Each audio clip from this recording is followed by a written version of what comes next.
आज हम बात करेंगे कुंभ में स्नान करने वालों का क्या होता है। महाकुंभ का समय चल रहा है और क्या वह सभी स्नान करने वाले एक समान पुण्य पाते हैं और क्या वे सभी स्वर्ग को प्राप्त होते हैं। तो इसी से जुड़ी एक कहानी के माध्यम से आपको समझाते हैं। एक समय की बात है, सोमवती स्नान का पर्व था। संगम घाट पर बड़ी भीड़ लग रही थी। भगवान शिव पार्वती आकाश से गुजर रहे थे। पार्वती जी ने कहा कि इतनी भीड़ क्यों है। तब भगवान शिव ने कहा, सोमवती पर्वत पर त्रिवेणी में स्नान करने वाले स्वर्ग जाते हैं। उसी का लाभ लेने के लिए यहाँ स्नानियों की भीड़ लगी है।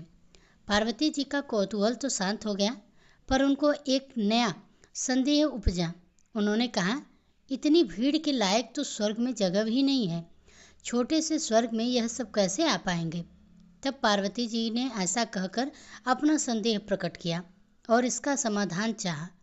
भगवान शिव बोले, शरीर को गीला करना एक अलग बात है और मन की मलिनता को धोने वाला स्नान करना जरूरी है। मन को धोने वाले ही स्वर्ग जाते हैं। ऐसे जो लोग होते हैं उन्हीं को स्वर्ग मिलेगा। इससे पार्वती जी का संदेह घटा नहीं बल्कि और बढ़ गया। पार्वती जी ने कहा, यह कैसे पता चलेगा कि किसने अपना शरीर धोया है और किसने अपना मन सजोया है। भगवान शिव ने तब उत्तर दिया, यह कार्य से जाना जाता है। तब माता पार्वती ने कहा, मुझे तो कुछ समझ नहीं आ रहा, आप प्रत्यक्ष उदाहरण देकर समझाने का प्रयत्न करो। इसके बाद भगवान शिव ने एक कुरूप कोढ़ी का रूप बनाया और पार्वती जी को सुंदर सजा दिया।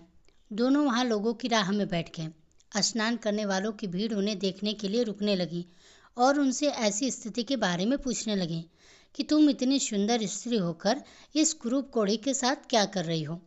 पार्वती जी रटा हुआ विवरण सुनाती रही। यह कोढ़ी मेरा पति है।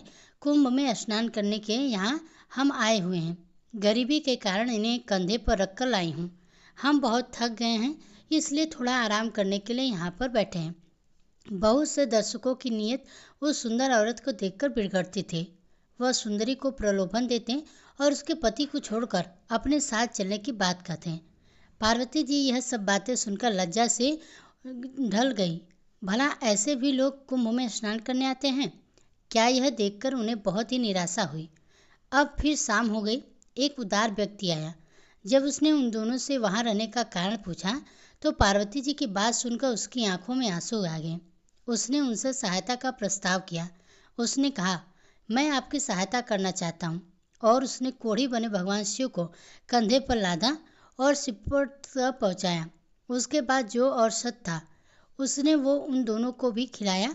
साथ ही सुंदरी को बार बार नमन करते हुए कहा, आप जैसी देवियाँ ही इस धरती का स्तंभ है। धन्य हैं आप जो इस प्रकार अपने पति को धर्म को निभा रही हैं। अब पार्वती जी को समझ आ गया कि उनका प्रयोजन पूरा हुआ। अब शिव और पार्वती जी वहाँ से उठे और कैलाश की ओर चले गए। रास्ते में उन्होंने कहा, पार्वती, इतनों में से एक ही ऐसा व्यक्ति था जिसमें मन को धोया है, स्वर्ग का रास्ता बनाया। कुंभ का स्नान का महात्म्य तो सही है, पर उसके साथ मन भी धोने की शर्त लगी है। पार्वती जी समझ गई कि कुंभ महात्म्य सही होते हुए भी क्यों लोग उसके पुण्य के फल से वंचित रह जाते हैं। तो ये थी आज की कहानी। आपको कुंभ की ये कहानी कैसी लगी कमेंट में हमें ज़रूर बताएं। अगर वीडियो पसंद आई हो तो वीडियो को लाइक कीजिए। साथ ही कमेंट बॉक्स में हर हर महादेव लिखना ना भूलें। चैनल पर मेरे पहली बार हैं तो इसी तरह की कहानियों को सुनने के लिए हमारे चैनल को सब्सक्राइब जरूर करें। जय श्री कृष्णा, राधे राधे दोस्तों। आज के हमारे इस वीडियो में हम आपके लिए माघ मास के एक बहुत ही सुंदर कहानी लेकर आए हैं। एक समय किसी नगर में हेमकुंडल नाम का एक धनी वैश्य रहता था। वह कुबेर के समान धन वैभव वाला था। वह बहुत ही पूजा पाठ दान आदि करने वाला व्यक्ति था। गाय का पालन करता था और मंदिर कुएं इत्यादि का निर्माण उसने करवाया था। उसके 2 पुत्र थे जिनका नाम कुंडल और बिकुल था।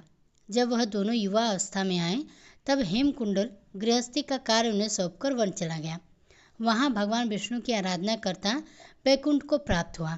उसके बाद दोनों पुत्रों को धन वैभव का मत था, जिसमें वह दोनों वैश्यगामी बन गए और बुरे कर्मों में लग गए। उन्होंने अपना सारा धन नष्ट कर दिया और वह दरिद्र होकर चोरी आदि करने लगे। वन में रहने लगे। वहाँ पशु पक्षियों को मार करके खाने लगे। एक समय देवयोग से कुंडल पर्वत पर चला गया। क्या कहाँ मम्मी?